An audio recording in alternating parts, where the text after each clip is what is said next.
नई कहानी के स्टार्टिंग में रोज यहाँ पर अपनी कहानी बता रही होती है। 3 साल पहले वो कू नाम के एक बंदे के साथ एंगेज हुई थी, लेकिन तभी उसे पता चलता है कि उसकी गर्लफ्रेंड लिली है। तो वो उस रात ड्रंक थी और गलती से एक बंदे के साथ वो इंटीमेट हो गई और अब वो बंदा उसे जाने नहीं दे रहा था। अगले 3 सालों तक वो दोनों इस तरीके से इंटीमेट होते रहते थे। उसने उसे उसका हिडन लवर बोलने बनने के लिए बोला था, लेकिन शर्त ये थी कि रोज़ कभी भी उसे फ़ेस टू फ़ेस नहीं देखेगी। वो जब भी उससे मिलता, हमेशा उसकी आँखों पर पट्टी होती।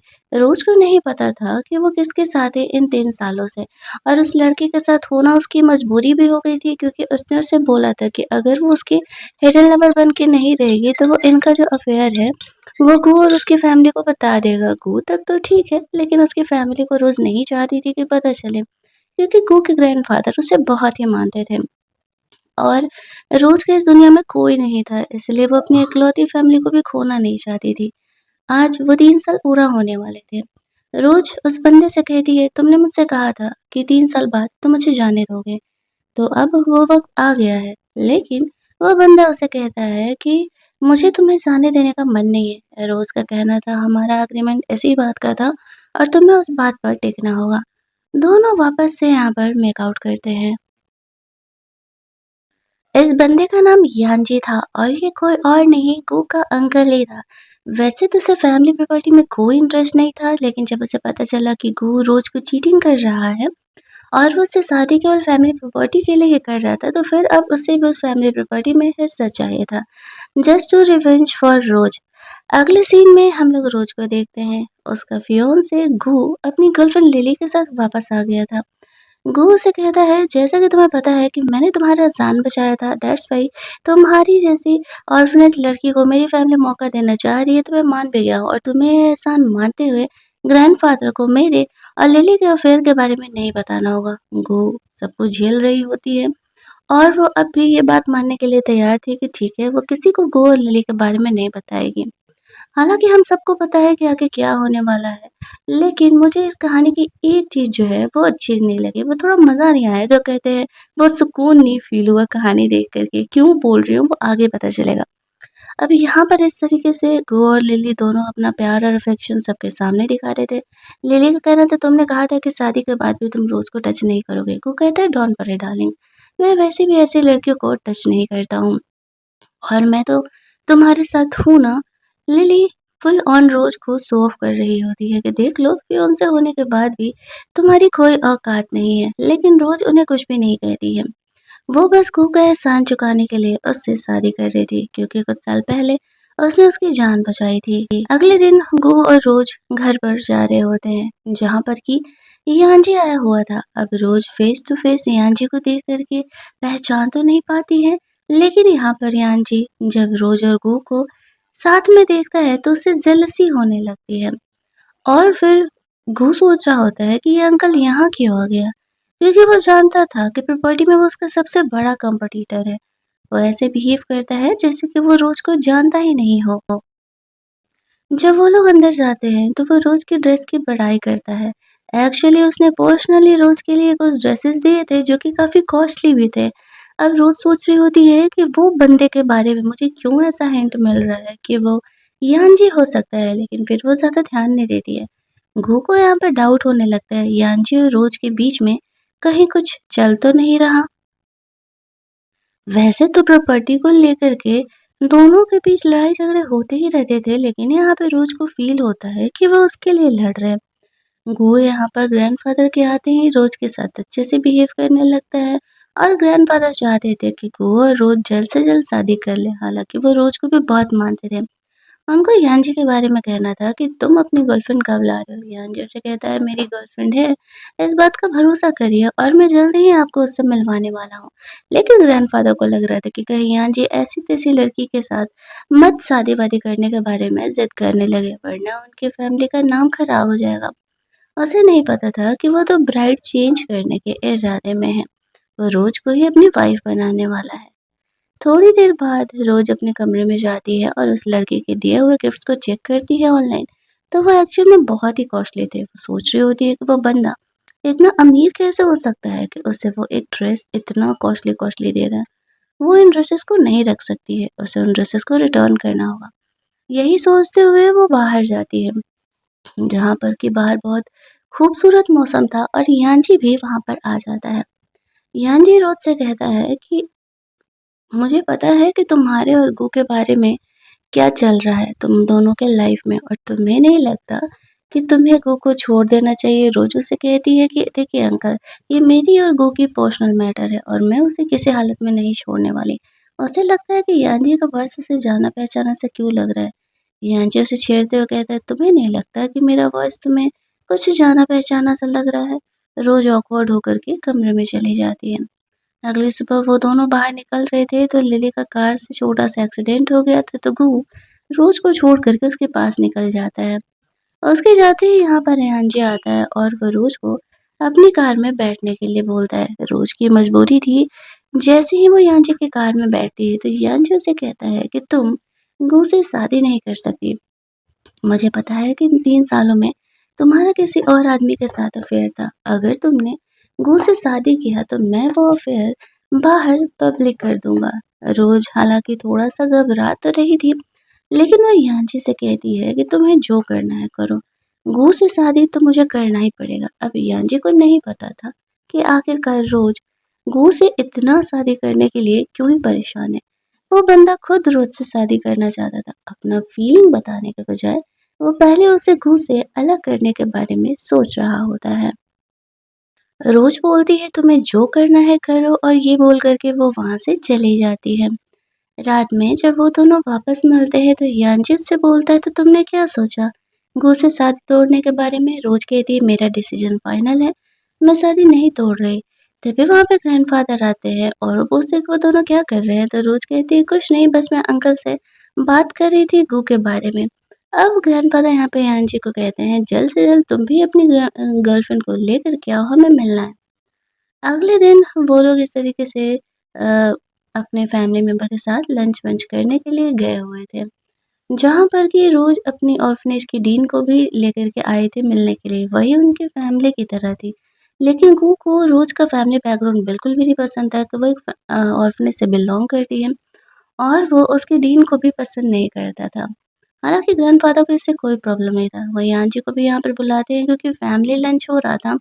वो यहाँ पर आता है और वो वही रेड कलर का ब्लाइंडफोल्ड लेकर के आता है, जो कि वो रोज़ के साथ रोमांस करते हुए उसे बाँधा करता था। अब रोज़ और ज़्यादा कन्फ्यूज़ हो जाती है कि क्या यान्जी ही वो लड़का है। चीज़ों को फाइनली कन्फर्म करने के लिए वो उस बंदे के नंबर पर कॉल करती है, और सच में यहाँ पर यान्जी का ही फ़ोन रिंग करने लगता है। अब तो रोज़ की हालत ख़राब हो जाती है कि सच में यहाँ पर जिस बंदे के साथ वो पिछले 3 सालों से है वो कोई और नहीं, कू का अंकल ही है।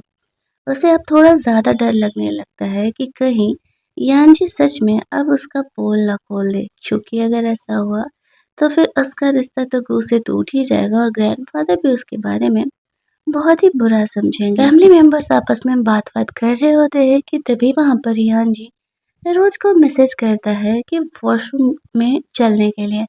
अब रोज़ यहाँ पर बहाने करके कैसे न कैसे वहाँ से निकलती है, क्योंकि हर बार उसे लग रहा था कि कहीं यान्जी उसका पोल ना खोल दे। और यान्जी फैमिली मेंबर्स के सामने छोटी-छोटी बातों को लेकर के रोज़ को ये शो ऑफ कर रहा होता है कि वो रोज़ के बहुत ही क्लोज़ है। गो भी उससे पूछता है, यान्जी को कैसे पता कि तुम्हें ठंडे पानी से एलर्जी है तुम्हारे गले को और वो तुम्हारे लिए गर्म पानी ऑर्डर कर रहा है। रोज़ कहती है अभी मैं कल परसों वो गर्म पानी पी रही थी ना, तो यांजी ने मुझसे पूछा था। कैसे न कैसे करके वो सिचुएशन सँभाल रहा होता है, और गो को लग रहा था कि अगर यांजी कैसे-कैसे करके रोज़ से एंगेज हो गया तो फिर प्रॉब्लम हो जाएगा उसके लिए। रोज़ वॉशरूम जाती है तो यांजी उसे फ़ॉलो करते हुए आ जाता है। रोज़ से वो कहता है, मैंने कहा था ना कि तुम मुझसे पीछा नहीं छुड़ा पाओगे, और अब मैं यहाँ पर गू का अंकल बन के आ गया हूँ। अब क्या करोगे तुम मुझसे पीछे छुड़ाने के लिए? गू यहाँ पे रोज़ को ढूँढने के लिए वॉशरूम के बाहर आता है तो यान्जी यहाँ पर रोज़ को किस करने लगता है। रोज़ उससे पीछे छुड़ा करके वहाँ से बाहर जाती है, क्योंकि अगर वो ज़्यादा देर तक यहाँ पे रहता तो उसका पोल खुल जाता। वो रोज़ से पूछ रहा था कि इतने देर से मैं नॉक कर रहा हूँ, तुम वहाँ क्यों नहीं रही थी? तो रोज़ कहती है वो वॉशरूम में थी, इसी वज़ह से उसे नॉक सुनाई नहीं दिया। गो को लगने लगता है कि कहीं वो किसी और के साथ तो नहीं थी। और रोज़ को डाँटते हुए कहता है, "तुम्हें पता है ना कि मैंने तुम्हारी जान बचाई है और तुम्हें मुझसे शादी करना ही होगा।" वो बस फैमिली की प्रॉपर्टी के लिए ये सब कुछ कर रहा था। रोज़ कहती है, "हाँ, मुझे पता है, हर रोज़ ये बात याद दिलाने की ज़रूरत नहीं है।" फिर वो अपनी डीन से मिलने के लिए जाती है, जहाँ पर कि उसकी डीन रोज़ को कहती है ऑर्फनेज आने के लिए और भी बच्चे तुमसे मिलना चाहते हैं। लेकिन यहाँ पर वो उसे मना कर देता है कि रोज़ के पास इतना फुर्सत नहीं है कि वो बार-बार ऑर्फनेज जाते रहें, क्योंकि उसे पसंद नहीं था कि रोज़ इस तरीके से ऑर्फनेज वालों से ज़्यादा कनेक्शन रखे। उसे अपनी बेइज़्ज़ती लगती थी। सबके जाने के बाद वो रोज़ को डाँटता है और कहता है, "मैंने कहा था ना कि तुम्हें यहाँ पर ज़्यादा लोगों से कनेक्शन नहीं रखना है, तुम्हें समझ नहीं आता।" अगले दिन रोज़ जब अपने ऑफ़िस जाती है तो सब वहाँ पर उसके ड्राइंग्स की काफ़ी बड़ाई कर रहे थे। सबको पता था कि वो गो से एंगेज है। तो सब उसे फिर रिच लेडी समझ रहे होते हैं। ये बातें जब लिली तक जाती है तो उसे जेलस होने लगता है कि एक्चुअल गर्लफ्रेंड तो वो गो की है, लेकिन लाइमलाइट तो रोज़ को मिल रहा है क्योंकि वो उसकी वाइफ़ बनने वाली है और रिच लेडी सब उसे समझ रहे हैं। तो उसका इंसल्ट करने के लिए लिली रोज़ से कहती है, "अरे! तुम्हारी ऑर्फनेज वाली डीन कैसी है? मैंने सुना कि आजकल उनकी तबीयत ठीक नहीं चल रही।" अब यहाँ पर इस तरीके से जब होता है तो सबको ये पता चल जाता है कि रोज़ एक्चुअल में एक ऑर्फनेज से बिलॉन्ग करती है और वो कोई रिच लेडी नहीं है। अब सब आपस में इस बारे में गॉसिप करने लगते हैं। ये बात यहाँ पर गू तक पता चलता है तो वो यहाँ आता है तो वो रोज़ पर गुस्सा करता है। मैंने तुम्हें कहा था कि अपनी फैमिली बैकग्राउंड तुम इस तरीके से पब्लिक नहीं करोगी, तुम तो मेरी बेइज़्ज़ती कर रहे हो। रोज़ इस बात पर कहती है, मैंने किसी को नहीं बताया, तुम्हारी गर्लफ्रेंड लिली ने ही मेरे बारे में ये बातें फैलाई है। लिली बहाना कर देती है, मुझे तो तुम्हारी डीन की फ़िक्र हो रही थी इसीलिए मैंने ऐसा कहा। वो ऐसे कहता है कि मैं जा रहा हूँ तुम्हारा ऑर्फनेज ही अ, तुड़वा देने। अब रोज़ उसे रोकने के लिए जाती है, यानजी से वो टकराती है, यानजी सोचता है मुझसे हेल्प लेने के बजाय तुम गू के पास जाकर के गिड़गिड़ाना ज़्यादा ज़रूरी समझती हो।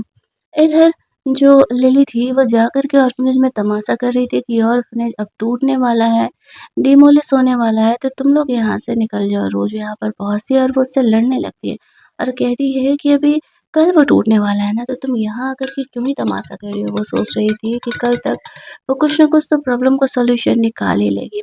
लिली उसे कहती है तुम्हें क्या लगता है एक रात में कोई तुम्हें सेवियर मिल जाएगा जो कि तुम्हारे इस ऑर्फनेज को बचा पाएगा? वो तो होने नहीं वाला। रोज़ उसे कहती है फ़िलहाल के लिए तुम जाओ, वरना मेरा दिमाग खिसक गया ना तो 1-2 थप्पड़-वप्पड़ मैं लगा देने वाली हूँ। फ़िलहाल तो लिली वहाँ से चली जाती है। उसकी जो डीन थी वो काफ़ी परेशान थी, जो होने वाला उसे लेकर के। लेकिन रोज़ जानती थी कि इस सिचुएशन में यान्जी के अलावा उसका और कोई हेल्प नहीं कर सकता है, तो उसे उसके पास जाने के अलावा और कोई ऑप्शन नहीं बचा था। तो वो पहुँच जाती है यानजी के ऑफ़िस। यानजी सबको ऑफ़िस से बाहर जाने के लिए कहता है और फिर रोज़ से पूछता है क्या हुआ? रोज़ उसे कहती है कि क्या तुम मेरा वो ऑर्फ़नेज टूटने से बचाने में मेरी हेल्प करोगे? यानजी उसे कहता है हेल्प तो मैं कर दूँगा लेकिन फ़िलहाल कंपनी का वाइस प्रेसिडेंट वो है, तो ये थोड़ा-सा मुश्किल होने वाला है मेरे लिए, तो बदले में मुझे क्या मिलेगा? रोज़ आगे बढ़ के उसे किस कर लेती है, तो यानजी उसे कहता है इससे क्या होने वाला है? यान्जी इससे भी सैटिस्फाइड नहीं होता तो लास्टली रोज़ को यान्जी के साथ इंटीमेट होना पड़ता है। फिर वो उससे पूछती है कि क्या वो उसका हेल्प करेगा? तो फिलहाल वो रोज़ को वहाँ से जाने के लिए कहता है। अब रोज़ कन्फ्यूज़ थी कि यान्जी उसका हेल्प करेगा या नहीं और उसे समझ नहीं आ रहा था कि अब वो क्या करे? फिर वो इस तरीके से जब ऑर्फनेज में जाती है तो देखती है कि लिली अपने डैड को यहाँ पर लेकर के आई हुई है और वो डीन और बच्चों को वहाँ से बाहर निकाल रही है। तभी वहाँ पे रोज़ पहुँचती है और ये देख कर के लिली पर गुस्सा करने लगती है कि वो क्या तमाशा कर रही है।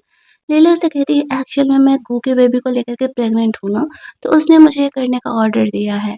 वो थोड़ा बिज़ी है तो उसने मुझसे कहा कि जा कर के रोज़ का जो ऑर्फनेज है उसे डिमोलिश कर देने के लिए। रोज़ को जब ये पता चलता है कि लिली प्रेग्नेंट है, तो वो थोड़ा-सा शॉक्ड रहती है बट उसने ये एक्सपेक्ट नहीं किया था कि एक्चुअल में यहाँ पर यान्जी उसका हेल्प करने के लिए आने वाला है और यान्जी यहाँ पर आते ही लिली के डैड की पिटाई लगाने लगता है। शुरुआत में तो लिली को डैड को नहीं पता था कि ये कौन है, लेकिन जब उन्हें पता चलता है तो फिर वो उसे कहने लगती है, ओह! तो तुम गू के अंकल हो, तो तुम हमारी फैमिली हो ना, तो तुम्हें हमारा हेल्प करना चाहिए। यान्जी उसे कहता है कि मैं बदमाश लोगों का हेल्प नहीं करता और तुम्हारी हिम्मत कैसे हुई मेरे रहते हुए रोज़ और उसके पसंदीदा लोगों को हर्ट करने का।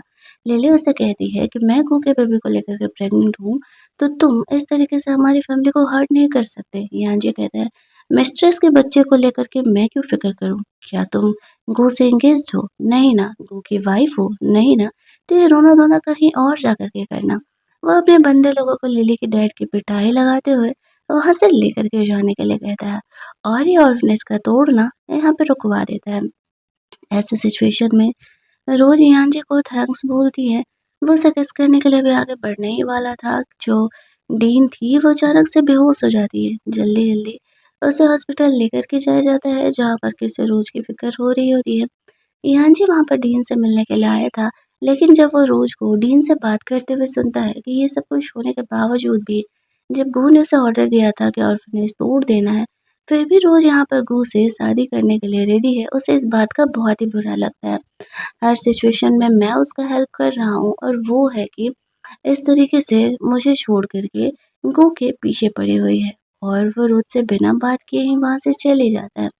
रोज़ उसे मैसेज भी करती है, लेकिन यानची इस बार उसके मैसेज का रिप्लाई नहीं देता है, क्योंकि उसका दिल बहुत ही बुरी तरीके से टूटा था।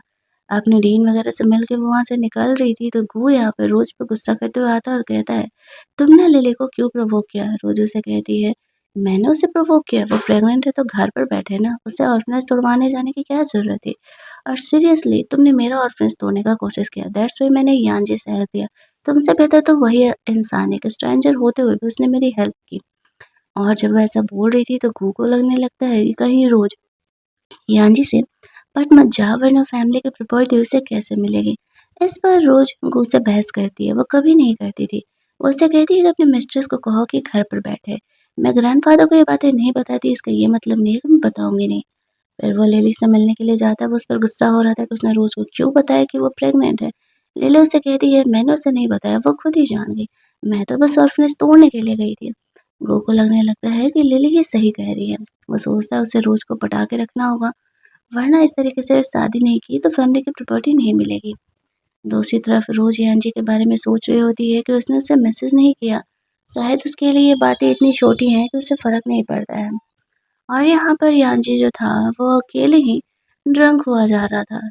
उसे ऐसा लग रहा था कि रोज़ बिल्कुल भी उसकी तरफ देखती भी नहीं है। वो चाहे उसके लिए जो भी कर ले, वो शादी गू से ही करेगी और वो ऐसे बिल्कुल नहीं चाहता था। काफ़ी देर ड्रंक होने के बाद वो रोज़ के कमरे में पहुँच जाता है।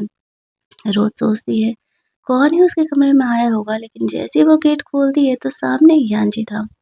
वो उसे हग करते हुए कहता है कि तुम मुझसे मिलने के लिए क्यों नहीं आई? तुम्हें पता है मैं तुम्हें कितना मिस कर रहा था। रोज़ यहाँ पर यानजी को सँभालते हुए कहती है कि फ़िलहाल ये बातों का वक़्त नहीं है, हम घर पर हैं और अगर वो इस तरीके से उसके कमरे में रहेगा तो उसके फैमिली मेंबर को पता चल जाएगा। लेकिन यानजी यहाँ से जाने के इरादे में नहीं था और वो रोज़ को किस करने लगता है। दोनों यहाँ पर मेकआउट करते हैं और रोज़ जब जगती है तो वो ये सोचती है कि सच में यहाँ पर ईयान जी पूरी रात उसी के साथ सोया था। अब सुबह हो गया तो उसे डर था कि कहीं कोई उसके कमरे में ना आ जाए। ईयान जी जब जगता है तो रोज़ उसे अपने कमरे में जाने के लिए बोलती है। लेकिन ईयान जी वहाँ से जाने का नाम ही नहीं ले रहा था, वो तो रोज़ को सिर्फ़ परेशान किए जा रहा था। तभी वहाँ पर गू आने लगता है, रोज़ ईयान जी को रिक्वेस्ट करती है चले जाओ, वरना यहाँ पर गू को पता चल जाएगा। और फिर ईयान जी बहुत बार रोज़ के रिक्वेस्ट करने पर जल्दी-जल्दी इस तरीके से छुपने का कोशिश करता है। गू सोचता है रोज़ तो सुबह जग जाती है रोज़, फिर आज इतनी सुबह तक जगी क्यों नहीं? उसे लगने लगता है कहीं उसने अपने कमरे में कोई लड़का तो नहीं छुपाया हुआ है, क्योंकि यांजी उसे नहीं देख रहा था। तो वो लास्ट में कमरे का दरवाज़ा तोड़ देता है। जैसे ही कमरे में एंटर करता है वो हर जगह यांजी को ढूँढने लगता है। रोज़ उसे कहती है क्या कर रहे हो? किसे ढूँढ रहे हो? गू से कहता है यांजी मिल नहीं रहा, मुझे लगा कहीं वो तुम्हारे कमरे में तो नहीं है। रोज़ गुस्सा करते हुए कहती है कि क्या बकवास कर रहे हो? यांजी मेरे कमरे में क्या करेगा? वो उसे कहता है ठीक है चलो, हमें ऑफ़िस निकलना होगा, कोई भी तमाशा नहीं होना चाहिए और ग्रैंडफ़ादर को लिली के प्रेगनेंसी के बारे में पता नहीं चलना चाहिए। उसे डाँटते हुए वहाँ से बाहर निकलता है। रोज़ सोचती है यांजी कहाँ गया? वो तो कमरे में ही छुपा था, लेकिन वो थैंकफुल थी कि वो पकड़ा ही नहीं। और फिर जब इस तरीके से नीचे जाती है तो ग्रैंडफ़ादर पूछ रहे थे, "यान जी को उसने देखा है क्या?" यान जी अपने कमरे से निकलता है। एक्चुअल में विंडो से जंप करने की वज़ह से उसके पैर में चोट लग गया था। ग्रैंडफ़ादर उससे पूछते हैं, "उसके पैर में क्या हुआ?" तो यान जी बोलता है, "एक्चुअल में गर्लफ्रेंड से थोड़ी-सी नोक-झोंक के चक्कर में मेरे पैर में चोट लग गया।" ग्रैंडफ़ादर यान जी की गर्लफ्रेंड से और ज़्यादा भड़कने लगते हैं कि आखिरकार वो कैसी लड़की है जो कि उन्हीं के बेटे को ही इस तरीके से पिटाई लगा रही है। अब यान जी रोज़ को लेकर के जानबूझ कर के ये छेड़ रहा होता है। उन दोनों के इशारे यहाँ पर गू को डाउट करा रहे थे, उसके रोज़ के बीच में कुछ न कुछ तो चल रहा है। यान जी यहाँ पर अब डायरेक्टली गू के सामने आकर के कहता है, रोज़ का अगर फ़िक्र नहीं रखोगे, तो लोगों को पटाने में उसे देर नहीं लगेगा।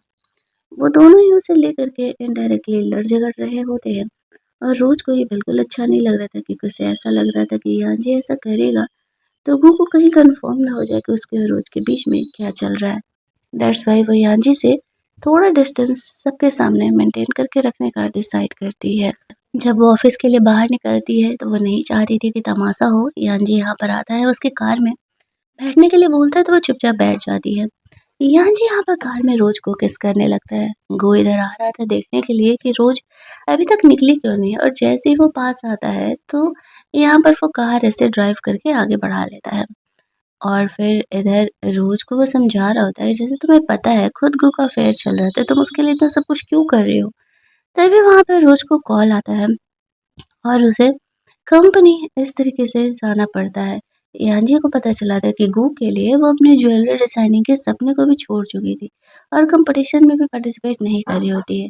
रोज़ डिज़ाइन्स बना कर के कंपनी की तरफ से सबमिट कर रही होती है। वो यान्जी के साथ यहाँ ऑफ़िस में आती है तो सब गॉसिप करने लगते हैं कि यान्जी के साथ उसका क्या अफ़ेयर चल रहा है। रोज़ ने जो डिज़ाइन सबमिट किया था वो एक्चुअल में बहुत ही खूबसूरत था। ये बात लिली को पता चलता है तो उसे लगता है कि वो ये कॉम्पिटिशन नहीं जीत पाएगी। वो यहाँ पर गू को कंप्लेन करती है कि तुम्हें कैसे न कैसे करके रोज़ को इस कॉम्पिटिशन में पार्टिसिपेट करने से रोक रहा होगा। वो कहता है बस इतनी सी बात, ठीक है देखो मैं क्या करता हूँ। वो यहाँ पर दिमाग लगा कर के रोज़ की ही उस डिज़ाइन को चोरी कर लेता है जो कि वो कॉम्पिटिशन में पार्टिसिपेट करने वाले थे और अब वो लिली के नाम से उस कॉम्पिटिशन में जाने वाला था। रोज़ को तो इन बातों के बारे में कोई आइडिया ही नहीं था। पिछले 6 महीने से वो उस डिज़ाइन पर वर्क कर रही होती है। उसने सोचा था कि इस बार वो कॉम्पिटिशन में पार्टिसिपेट करेगी, लेकिन जब भी पिछले 3 सालों में वो कॉम्पिटिशन पे पार्टिसिपेट करना चाहती थी ना, तो गू हमेशा ही उसे रोक दिया करता था। जब इस तरीके से वो सबके लिए कॉफ़ी वग़ैरह लेकर के जा रही थी, तो सब उससे उसके गू के बारे में बात कर रहे होते हैं। लेकिन तभी वहाँ पर रियान जी आ जाता है और पूछने लगता है कि क्या चल रहा है? तो उसकी फ्रेंड बताती है कि एक्चुअल में यहाँ पर ना जो रोज़ है वो कॉम्पिटिशन में पार्टिसिपेट ही नहीं कर रही। उसने इतना अच्छा ड्राइंग बनाया था और हम उसे कह रहे हैं पार्टिसिपेट करने के लिए, लेकिन फिर भी वो नहीं कर रही। वो जानता था कि वो गू के लिए ऐसा कर रहा है। पूछने पर वो बताती है कि एक्चुअल में मेरा फियांसे नहीं चाहता, बस इसीलिए मैं नहीं कर रही हूँ। तो वो रोज़ को बिना बताए रोज़ के जो डिज़ाइन्स थे वो कॉम्पिटिशन के लिए अप्लाई करवा देता है। उसे तो पता भी नहीं था कि उसके पीछे यान्जू उसके लिए कितना कुछ कर रहा है। लंच टाइम के बाद जब वो ऑफ़िस पहुँचती तो देखती है कि ऑफ़िस में कोई नहीं है, उसे कुछ डाउट होता है। वो अपने डिज़ाइन चेक करती है तो देखती है कि डिज़ाइन्स भी गायब हैं। वो जल्दी-जल्दी मीटिंग रूम में जाती है, जहाँ पर कि वो देखती है कि लिली उसके डिज़ाइन को अपना बता कर के सबको डेमोन्स्ट्रेट कर रही है। वहाँ जाते ही वो भड़कने लगती है कि ये मेरे डिज़ाइन्स है, पिछले 6 महीने पे मैं इस डिज़ाइन पर काम कर रही हूँ और तुम मेरे डिज़ाइन लेकर के खुद का डिज़ाइन बता रही हो। कोई भी यहाँ पर उसकी बातों पे ट्रस्ट नहीं कर रहा था क्योंकि वो एक गरीब थी ना, वो ऑर्फनेज से बिलॉन्ग करती थी। ऊपर से घू खुद उसका फियांसे होते हुए रोज़ को छोड़ कर के लिली का सपोर्ट कर देता है कि ये लिली के ही डिज़ाइन्स हैं। जो रोज़ की फ्रेंड हुआ करती थी कंपनी में, वो भी उसे धोखा दे देती है और बोल देती है कि हाँ, ये लिली के डिज़ाइन्स हैं। अब रोज़ का कोई ट्रस्ट करने के लिए इन बातों पर तैयार नहीं था। इन बातों से रोज़ बहुत ही गुस्सा आ जाती है। घू से शांत रहने के लिए कहता है। रोज़ कहती है बस बहुत हुआ, अब मुझे इस कंपनी में काम नहीं करना और वो गुस्सा होकर के कंपनी से रिज़ाइन दे कर के चली जाती है। घू को पता नहीं था कि रोज़ के रिज़ाइन्स उसके कंपनी के लिए कितने इम्पोर्टेंट है। उसने तो सोचा था कि 2 दिन बाद वो खुद ही वापस आ जाएगी, जाएगी कहाँ? वो काफ़ी सैड थी, रोड साइड अकेले मंडरा रही होती है, यान्जू से मिलने के लिए आता है। उसे सँभालते हुए उसे अपने घर पर लेकर के जाता है और दोनों यहाँ पर वापस से मेकआउट करते हैं। वो चाहता तो था कि रोज़ गू की कंपनी से निकल जाए और धीरे-धीरे करके वो दोनों अलग हो जाएँ। और हो भी यही रहा था, लेकिन रोज़ के लिए ये ब्रेकअप इतना भी आसान नहीं था। अगली सुबह जब वो जगती है तो वो देखती है कि वो यान्जी के कमरे में है, तो वो काफ़ी ऑकवर्ड फ़ील करने लगती है कि वो वापस से यान्जी के पास कैसे आ सकती है। यान्जी यहाँ पर रोज़ के लिए कुछ ड्रेसेस लेकर के आया था, क्योंकि रोज़ के ड्रेसेस खराब हो चुके थे और रोज़ यहाँ पर यान्जी के सामने काफ़ी शाय फ़ील कर रही होती है, तो वो उसे ज़्यादा नहीं छेड़ता और बोलता है, "नीचे आ जाओ, मैंने तुम्हारे लिए ब्रेकफ़ास्ट बनाया है।" चेंज करके रोज़ नीचे पहुँचती है तो उसे एक कंपनी से कॉल आता है और वो कंपनी वाले उसे कहते हैं कि हमें आपका वो डिज़ाइन बहुत पसंद आया जो आपने सबमिट किया था और आप हमारी कंपनी में जब चाहो आके जॉइन कर सकती हो। लेकिन रोज़ को पता चलता है कि ये कंपनी गो की एक्चुअल में राइवल कंपनी है, तो वो उस कंपनी में जाना नहीं चाहती थी, वो मना कर देती है।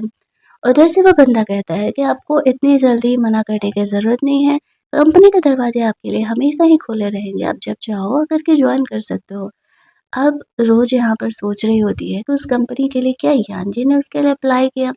यान उसे समझाता है, तुम्हें पता है गो की कंपनी में कभी भी तुम्हारा करियर ग्रोथ नहीं होने वाला है। तुम सोच समझ लो। रोज़ यहाँ पर इंटरनेट पर चेक करती है कि उसके बारे में बुरी-बुरी न्यूज़ फैल रही है कि उसने यहाँ पर यान की मतलब लिली किस तरीके से डिज़ाइन्स वगैरह चोरी किए हैं। वो गुस्से में गू के पास पहुँचती है, वो लिली रोमांसबाजी में बिज़ी थे। वो गू पर गुस्सा करते हुए कहती है कि एक तो तुमने मेरे डिज़ाइन्स लिली को दे दिए और ऊपर से इंटरनेट पर तुम मेरे बारे में बुराई फैला रहे हो। तो गू उससे कहता है कि ये तुम्हारा पनिशमेंट है। तुमने मेरे कॉल मैसेजेस का कल से कोई रिप्लाई नहीं दिया था इसी वज़ह से। रोज़ पूरी तरीके से थक गई थी गू से और वो मन ही मन अब गू से अपना एंगेजमेंट तोड़ने का प्लान कर रही होती है। हालाँकि वो जानती है कि ये इतना आसान नहीं है, लेकिन उसे ये करना था। वो गू से कहती है कि बस बहुत हो गया प्यार, अब तुम मेरी नफ़रत देखोगे और देखना मैं क्या करती हूँ।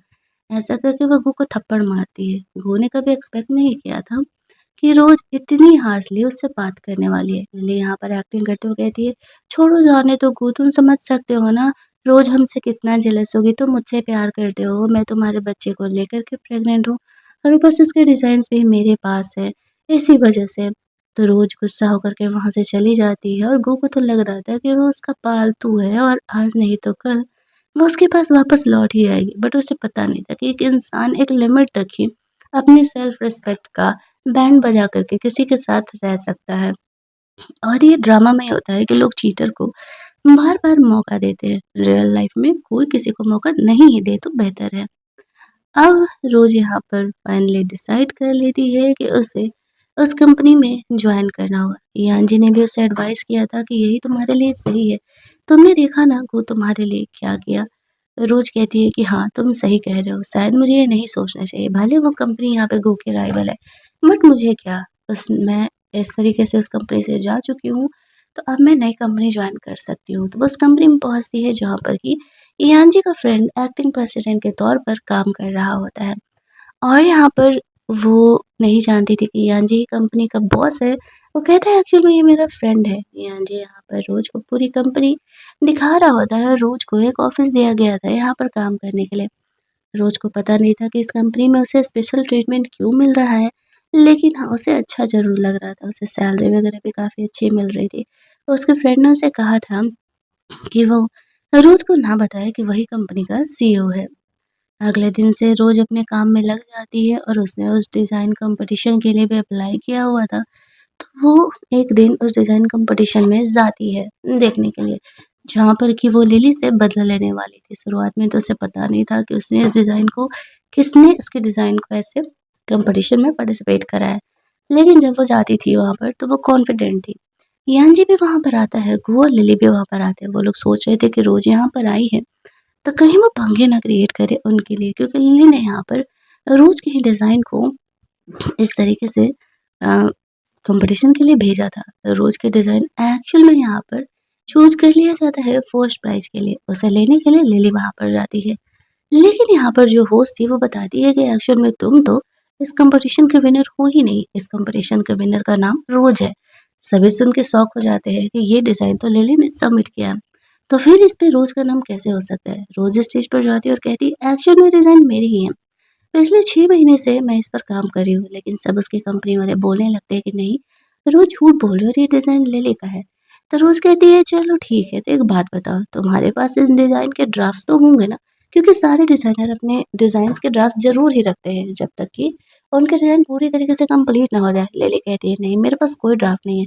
रोज़ कहती है मेरे पास है ना, मैं तुम्हें अपना डिज़ाइन के ड्राफ्ट दिखाती हूँ। और एक और बात, मैं जब भी अपने डिज़ाइन्स बनाया करती हूँ तो उसमें एक कोड वर्ड में अपना सिग्नेचर डाला करती हूँ और ये मेरा सिग्नेचर है। सिग्नेचर के तौर पर उसने जैक लिखा हुआ था और उसके सारे डिज़ाइन्स पर अवेलेबल था। कोई इतनी फुद्दू गलती कैसे कर सकता है? कि डिज़ाइन्स देखे और ये ना नोटिस करे कि डिज़ाइन्स पर इस कोड वर्ड का क्या नाम हो सकता है।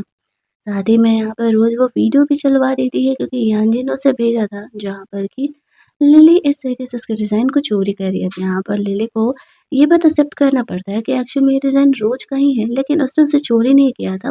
रोज़ ने खुद उसे वो डिज़ाइन दिया था। अब वो यहाँ पर सपोर्ट कर रहा होता है, लेकिन रोज़ ने पुलिस वालों को बुला लिया था और वो लोग लिली को वहाँ से पकड़ के लेकर के जाते हैं। ये मैटर अब पुलिस थाने में ही निपटेगा कि लिली ने डिज़ाइन चोरी किया है या नहीं।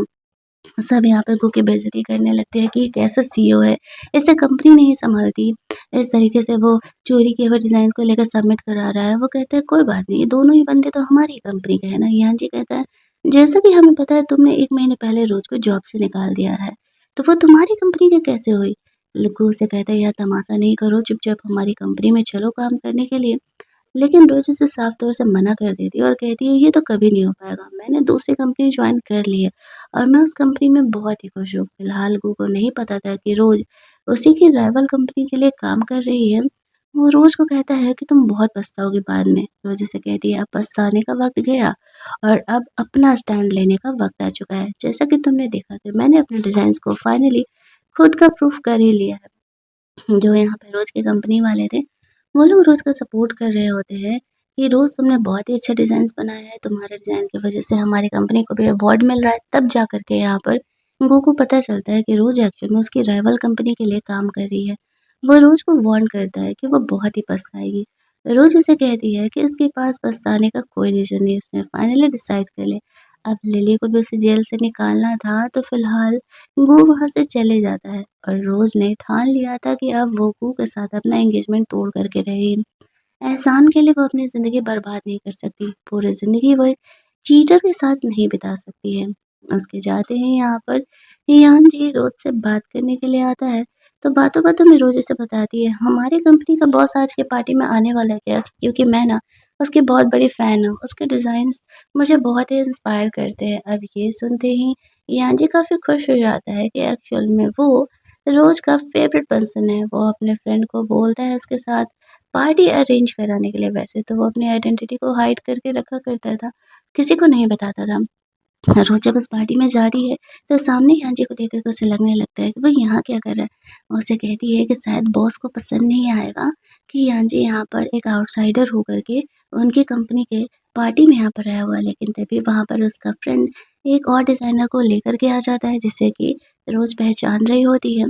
हाय हेलो के बाद उसे वहाँ पर पता चलता है कि यान जी उस कंपनी का बॉस है, जिससे कि वो काफ़ी इंस्पायर्ड है और एक्चुअल में अ, वही वो इतना बड़ा डिज़ाइनर है। रोज़ तो ये सुन के शॉक्ड हो जाती है, लेकिन कहीं न कहीं खुश भी थी। फिर वो लोग सब बैठ कर के पार्टी कर रहे होते हैं और रोज़ यहाँ पर ड्रिंक करने लगती है। यान्जू उसे मना करता है कि रोज़ इस तरीके से ज़्यादा ड्रिंक ना करे, लेकिन वो काफ़ी खुश थी, उसके डिज़ाइन्स ने फर्स्ट प्राइज़ भी जीता था, तो वो काहे रुकने वाली है। पार्टी के बाद वो बहुत ड्रंक हो जाती है। यान्जी उसे कार से सँभालते हुए लेकर के जा रहा था। और लिली उसे देख लेती है। उसे देख कर के ये लगता है कि रोज़ का अफ़ेयर एक बूढ़े इंसान के साथ चल रहा है।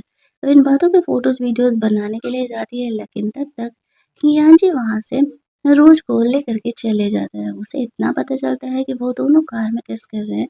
वो इतना तो समझ जाती है कि रोज़ का अफ़ेयर चल रहा है और वो उसी कंपनी के सीईओ के साथ चल रहा है।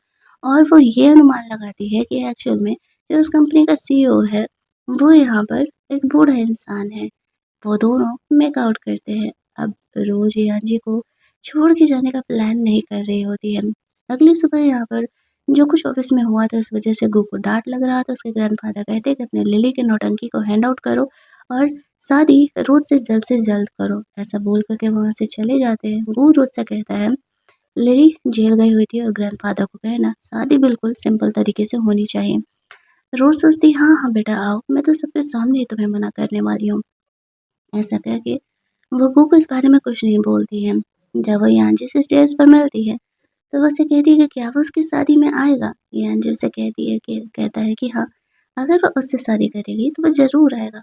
रोज़ उसे कहती है मुझे लगता है कि तुम्हें मेरी शादी में आना चाहिए। अब यांजी उसके इशारों को समझ रहा होता है और फिर कह देता है कि ठीक है, वो रोज़ की शादी में आने के लिए तैयार है। अगले दिन रोज़ दुल्हन का ड्रेस पहन कर के उस शादी के वेन्यू के लिए जा रही है। लिली उसे फ़ॉलो कर रही थी, तो वो रोज़ को किसी इंसान को किस करते हुए देखते हैं और किस करते हुए दोनों उस कमरे में अंदर चले जाते हैं। जहाँ पर कि लिली को लगता है कि उन दोनों का अफ़ेयर चल रहा है। वो जल्दी-जल्दी यहाँ पे कुछ रिपोर्टर्स को बुला लेती है, रोज़ का इंसल्ट करने के लिए, और साथ ही में यहाँ पर वो इस तरीके से यान्जी के फैमिली वालों को भी लेकर के आ जाती है, ये दिखाने के लिए कि रोज़ किस तरीके से उन्हें चीट कर रही है। लेकिन यहाँ पर जो वो के फैमिली वाले थे, वो लोग ये बात मानने के लिए तैयार नहीं थे, क्योंकि वो लोग रोज़ को बहुत ही अच्छा मानते थे और लिली को ही गलत ठहरा रहे थे कि तुम एक मिस्ट्रेस होकर के हमारी फैमिली मैटर में कैसे इंटरफेयर कर रही हो। गो को इस बात का गुस्सा आ रहा था कि क्या रोज़ सच में उससे चीट कर रही है, मतलब ये 10 जगह मुँह मारे तो वो सही है, लेकिन उसकी बंदी एक बॉयफ्रेंड भी नहीं रख सकती, ये सही है, हिपोक्रेसी की भी सीमा होती है, सही कहा गया। अब वो लोग देखने लगते हैं कि यहाँ पे रिपोर्टर्स भी आ गए हैं, रिपोर्टर्स के आने से उनकी फैमिली की काफ़ी बदनामी होगी, अगर वो सच में यहाँ पर चीटिंग कर रही होगी तो। वो गुस्सा करते हुए उनसे पूछने लगता है कि तुम्हें किसने बुलाया, लेकिन वो लोग नहीं बताते हैं कि लिली ने उन्हें बुलाया है। अब वो हेल्पर से कमरे का दरवाज़ा लेकर के खोलने के लिए कहता है, लेकिन प्राइवेसी के रूल्स के हिसाब से वो गेट खोल नहीं रही थी। फिर भी कोई ज़बरदस्ती गेट खोलता है तो अंदर से रोज़ निकलती है। वो लोग सब घर के अंदर घुसते हैं और गुस्सा कर रहे होते हैं कि रोज़ का किस इंसान के साथ अफ़ेयर चल रहा है। लेकिन रोज़ कहती है मेरा किसी के साथ अफ़ेयर नहीं चल रहा। वो लोग अंदर देखने के लिए जाते हैं तो देखते हैं एक्चुअल में रोज़ की कंपनी के लोग यहाँ पर आए हुए थे, जिसमें से यान्जी भी था, घू भी था और एक लड़की भी थी। रोज़ कहती है कि एक्चुअल में एक छोटा-सा प्रोजेक्ट मेरे पास आया था, शादी होने में भी समय था तो मैंने सोचा कि मैं उस काम को कंप्लीट कर लेती हूँ। लिली कहने लगती है कि ये झूठ बोल रही है, एक्चुअल में मैंने देखा है इसे उस कंपनी के सीईओ को किस करते हुए, वो एक बूढ़ा इंसान है। यान्जी बीच में आता है और कहता है तुम मुझे बूढ़ा कह रही हो? सब शॉक्ड हो जाते हैं और उन्हें वहाँ पर पता चलता है कि यान्जी ही वो मिस्टीरियस सीईओ है, जो कि इतना ज़्यादा फ़ेमस है, इतना ज़्यादा रिच है, लेकिन वो अपनी आइडेंटिटी कभी रिवील नहीं करता है। रिपोर्टर्स को तो यहाँ पर काफ़ी मिर्च मसाला मिल गया। अब लिली पर उसकी फैमिली गुस्सा करने लगती है, ये कहते हुए कि वो हमेशा ही तमाशा करती है और इन सब बिहेवियर की वजह से वो कभी इस घर में एंट्री नहीं ले पाएगी। फिर रोज़ यहाँ पर ग्रैंडफ़ादर से कहती है कि ग्रैंडफ़ादर वो गू से शादी नहीं करना चाहती, क्योंकि उसने लिली को प्रेग्नेंट कर दिया और ये लास्ट लिमिट है जो वो गू को माफ़ कर सकती है। ग्रैंडफ़ादर रोज़ की बात मान जाते हैं, कहते हैं ठीक है उसे गू से शादी करने की ज़रूरत नहीं है। यान्जी ने भी एक्सपेक्ट नहीं किया था कि रोज़ कुछ यहाँ पर ऐसा करने वाली है। बाहर जाते ही लिली उससे बात करने के लिए आती है तो गू उसे धक्का दे देता है गुस्से में कि तुम्हारी वजह से अब मुझे कंपनी की प्रॉपर्टी नहीं मिलेगी, क्योंकि रोज़ अब मुझसे ब्रेकअप कर चुकी है। स्टेयर से नीचे गिरने की वजह से लिली को काफ़ी ब्लीडिंग होने लगती है और उसका बेबी यहाँ पर अबॉर्ट हो जाता है। लेकिन गू जैसे सेल्फिश इंसान को इस बात का भी अफ़सोस नहीं था।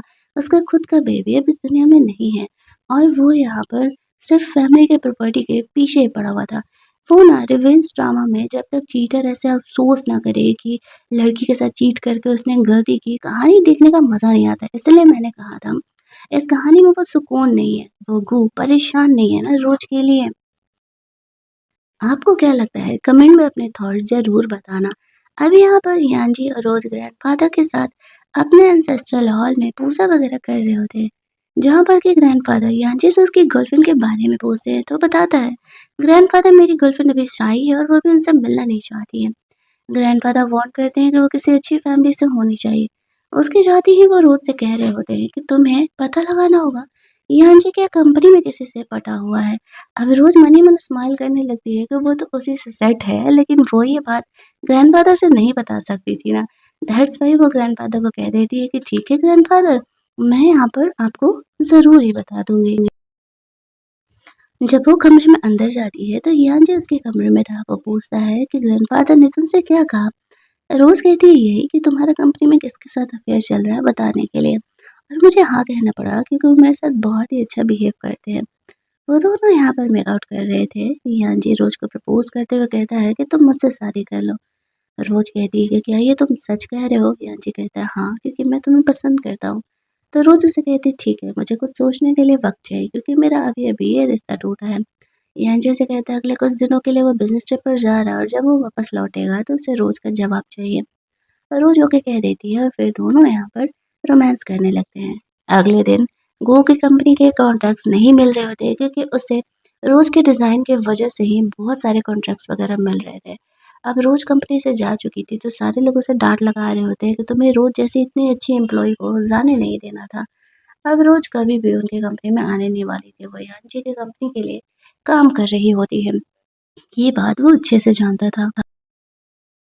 रात में यहाँ पर रोज़ जब अपने कमरे में थी तो गूढ़ नशे की हालत में उससे मिलने के लिए आता है।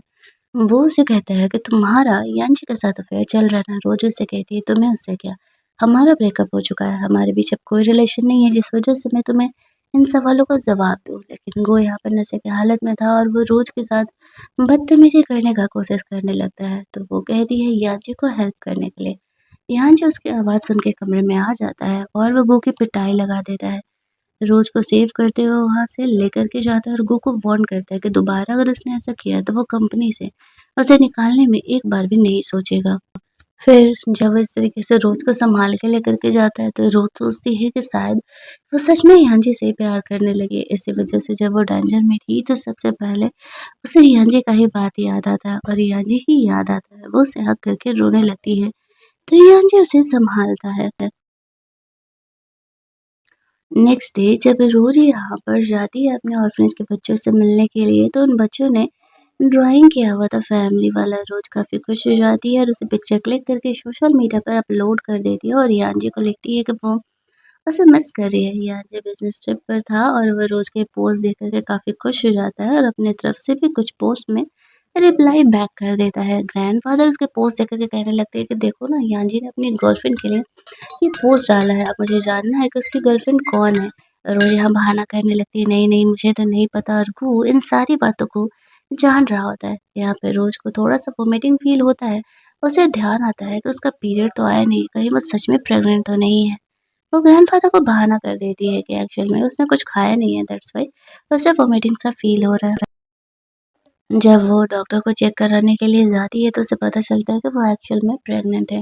गू भी डॉक्टर से ये बात पता लगा लेता है और बरूज का बेबी कैसे न कैसे करके अबॉर्ट कराएगा ताकि वो वापस से गू से शादी कर सके। इन बातों से अनजान रोज यांजी को कॉल करती है और वो पूछती है कि वो कब वापस आ रहा है। तो यांजी उसे बोलता है कि वो कल वापस आ रहा है। रोज उसे कहती है कि वो उसे गुड न्यूज़ देना चाहती है। यांजी नहीं जानता था कि वो क्या गुड न्यूज़ देने वाली है। तभी वहाँ पे रोज़ का एक्सीडेंट होने वाला था और गू जाकर के उसे बचा लेता है। ये इसका पहले से प्लान था। अब गू ये एक्टिंग करने लगता है कि उसकी तबीयत खराब है। रोज़ उसे जल्दी-जल्दी हॉस्पिटल लेकर के जाती है। गू ने यहाँ पर पहले ही डॉक्टर को सेटअप कर लिया था। रोज़ को वो डॉक्टर बोलता है कि लगता है कि पहले यहाँ पर गू को चोट लगा है, इसी वजह से उसके अंदर से बॉडी बहुत ही ज़्यादा वीक है और वो जल्दी ही मरने वाला है, वो बचेगा नहीं। तो हमें उसके लास्ट विशेज़ का ध्यान रखना चाहिए। रोज़ को ध्यान आता है कि गू उसे बचाने के लिए आया था, तभी शायद वो इस तरीके से इंजर्ड हुआ था। लेकिन क्या ये उसकी मेमोरी सच है, वो तो हमें बाद में ही पता चलने वाला है। गो यहाँ पर झूठ-मूठ का इस तरीके से बीमार होने की एक्टिंग कर रहा होता है। अब रोज़ को समझ नहीं आता है कि वो क्या करे। रोज़ जब अंदर जाती है तो गो यहाँ पर उसे कहता है कि मेरी लास्ट विशेज़ यही है कि तुम्हें यांजी को छोड़ कर के मुझसे शादी करना होगा। मैंने तुम्हारी जान बचाई है, तुम मेरे लिए तो इतना कर ही सकती हो ना। तुम मुझसे शादी नहीं करोगी तो मुझे फैमिली का प्रॉपर्टी नहीं मिलेगी। पर तुम्हें पता है, रोज़ मजबूर हो जाती है। अगले दिन जब यांजी यहाँ पर आता है तो वो देखता है कि रोज़ गो के साथ है। गो से कहता है, अंकल आप वापस आ गए। मैं और रोज़ के बीच में जो भी कॉन्फ्लिक्ट थे वो ठीक हो चुके हैं और रोज़ वापस से मुझसे एंगेज होने के लिए रेडी है। यांजी ये सुनते ही शॉक हो जाता है कि चल क्या रहा है। वो रोज़ के पास जाता है और बोलता है, ओह तो तुम ये सरप्राइज़ मुझे देना चाह रही थी। रोज़ बस रोई जा रही थी और उसके पास यांजी के सवालों का कोई जवाब नहीं था। इस बात को 1-2 दिन बीत रहे होते हैं। रोज़ यांजी से कोई कनेक्शन नहीं कर पा रही थी। यांजी घर भी नहीं आ रहा था। कहाँ क्या हो रहा है उसे पता नहीं चलता। ग्रैंडफ़ादर को पता चल जाता है कि यांजी का ब्रेकअप हुआ है। दैट्स व्हाई वो ऐसा बिहेव कर रहा है। वह रोज़ से कहता है, पता नहीं लगा तुम्हें कि आखिरकार यांजी की कौन गर्लफ्रेंड थी? रोज़ कहती है कि नहीं ग्रैंडफ़ादर, मुझे नहीं पता चल पाया। अगले दिन वो यांजी को किसी और लड़की के साथ देखती है। उसे इस बात का थोड़ा-सा बुरा लगता है। वो रोज़ को कुछ भी एक्सप्लेनेशन नहीं देता है कि ये लड़की कौन है। उसका दिल तो खुद ही टूटा था। रोज़ चुपचाप बू के साथ वहाँ से चली जाती है। उसके मन में बहुत से सवाल थे कि क्या सच में यहाँ पर यांजी का उस लड़की से शादी होने वाला है। लेफ्ट में जाकर के यांजी उस लड़की को रिजेक्ट कर देता है कि मुझे पता है कि तुम क्या गेम खेल रही हो। सोचना भी मत कि मैं तुमसे शादी करने वाली हूँ। अब उस लड़की को काफ़ी गुस्सा आता है कि यांजी उसे रिजेक्ट कैसे कर सकता है और अब वो प्लान कर रही थी कि वो शादी तो अब यांजी से ही करेगी। रोज़ यहाँ पर अपने डिज़ाइन्स बना रही होती है, लेकिन उसे डिज़ाइन्स बनाने के लिए कोई इंस्पिरेशन नहीं मिल रहा था। गो उस पर जाकर के गुस्सा करने लगता है कि तुम अब पहले की तरह डिज़ाइन्स क्यों नहीं बना रहे? तो वो कहती है क्योंकि मुझे इंस्पिरेशन नहीं मिल रहा। वो कहता है, हाँ, हाँ, यांजी की कंपनी में तो तुम्हें इंस्पिरेशन मिल रहा था ना। रोज़ ने यांजी को नहीं बताया था कि वो प्रेग्नेंट है, लेकिन यांजी अपने प्यार को रोज़ के लिए कम नहीं कर पा रहा था, चाह कर गू से मिलने के लिए वो गर्ल जाती है और वो गर्ल यहाँ पर गू को अपने साथ काम करने के लिए बोलती है ताकि यांजी और रोज़ को दोनों अलग कर सके। तो वो मान जाता है और फिर बहाने से वो रोज़ के ऑफिस में जाता है, रोज़ के नंबर से यांजी को मैसेज कर देता है। यांजी को लगता है कि उसने उसे मिलने के लिए बुलाया है तो वो चले जाता है। रोज़ को पता ही नहीं था कि गू ने उसके नंबर से यांजी को मैसेज किया है। उसका प्लान था कि वो यांजी को होटल में बुलाएगी और वो लड़की उससे मिलने के लिए जाएगी। रोज़ को डाउट भी होता है कि वो उसके कमरे में क्या कर रहा था, लेकिन देखते ही कि उसके फ़ोन से तो कोई छेड़छाड़ नहीं हुआ। दूसरी तरफ यांजी यहाँ पर जब रोज़ से मिलने के लिए जाता है, तो वहाँ पर वो देखता है कि रोज़ तो नहीं है, लेकिन होटल के कमरे में वही नशे वाला दवा का एनसीसी स्टिक चल रहा होता है, जिससे कि इसकी हालत खराब होने लगती है। अब यहाँ पर उसे यांजी के फ्रेंड का कॉल आता है कि यांजी तुम्हारा मैसेज आने के बाद अचानक से कंपनी से निकल कर के इस होटल में मिलने के लिए गया है। वो कहाँ है? ठीक है ना? वो कॉल मैसेज का रिस्पॉन्ड नहीं कर रहा। रोज़ को ध्यान आता है, मैंने तो कोई मैसेज किया नहीं, वो यहाँ पर आया था, इट मीन्स कि उसने वो मैसेज किया है।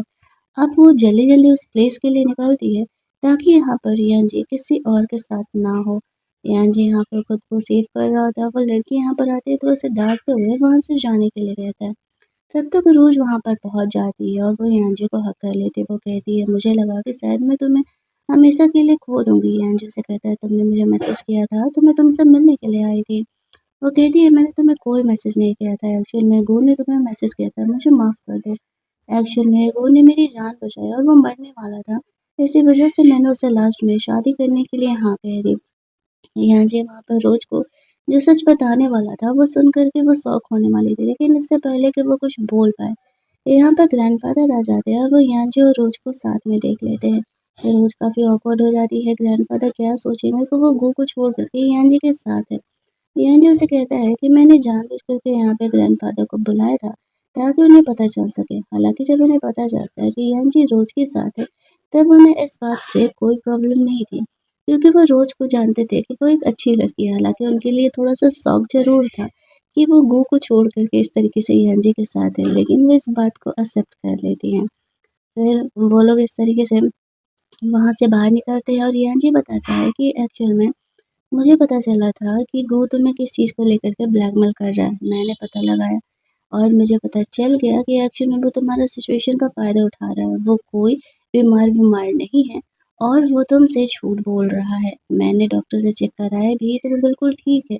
रोज़ को ये पता चलता है तो वो अफ़सोस करने लगती है कि वो कैसे गू की बातों पर भरोसा कर सकती है और वो तो हमेशा से ही चीट करता है। वो ये बातें सब अच्छे से जानती थी। कुछ महीने बाद रोज़ यांजी के बेबी को लेकर के प्रेग्नेंट थी और वो दोनों खुशी-खुशी रह रहे होते हैं। तो अचानक से एक दिन रोज़ को लेबर पेन होना स्टार्ट हो जाता है और यांजी रोज़ को हॉस्पिटल लेकर के जाता है। जब वो उसे सेव करके लेकर के जा रहा होता है ना, तभी यहाँ पे रोज़ को फ्लैशबैक में ध्यान आता है कि एक्चुअल में गू ने नहीं, यांजी ने उसका जान बचाया था। वो उसे कहती है कि तुमने मुझे क्यों नहीं बताया कि तुमने मेरा जान बचाया था? तो यांजी उसे कहता है, क्योंकि मैं ये नहीं चाहता था कि तुम एहसान की वजह से यहाँ पर मेरे साथ रहो। मैं चाहता था कि तुम एक्चुअल में मुझसे प्यार करो। दैट्स व्हाई मैंने तुम्हें नहीं बताया था। तो यहाँ पर फाइनली रोज़ का जो एक लास्ट कनेक्शन था वो भी गू के साथ ख़त्म हो जाता है। रोज़ यांजी के बेबी को बॉर्न करती है और हमारा ये ड्रामा यहीं पर एंड हो जाता है। अगर आपको ये कहानी अच्छी लगी होगी, वीडियो को लाइक और शेयर करना मत भूलना। चैनल को सब्सक्राइब कर लेना इस हॉट से हीरो के लिए, ताकि जब भी नए वीडियोज़ की नोटिफ़िकेशन आए तो आपसे मिस ना हो। चलिए, जल्दी से मिल लेते हैं हम लोग एक और मस्त-मस्त वाले ड्रामा के हिंदी एक्सप्लेनेशन में। Keep listening.